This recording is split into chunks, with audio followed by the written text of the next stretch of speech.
Hello and welcome to your MES e-lesson. I'm Claire. Today you're going to learn the what, the how, and the when of asking questions with could or couldn't plus have plus PP. Let's start with what. What are these questions used for? They are used to ask about past possibility or ability. For example, could I have done a better job? Remember, negative questions are used to ask for confirmation. For example, couldn't you have done a better job? Good. Now let's learn how. How do you use these questions?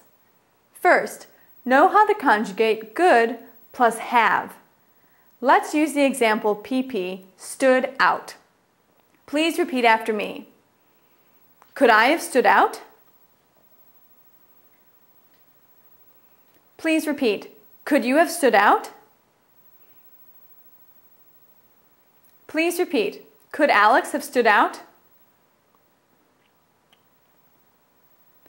Good. Let's add the prepositional phrase, in the crowd. Please repeat. Could Emma have stood out in the crowd?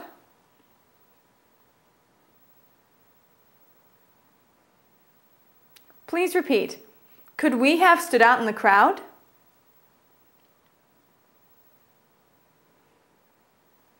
Please repeat.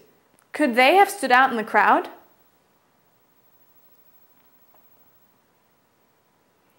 It's very important to memorize this conjugation fluently before you start practicing Video B.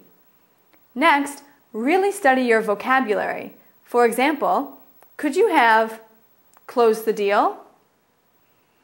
Taken care of this earlier?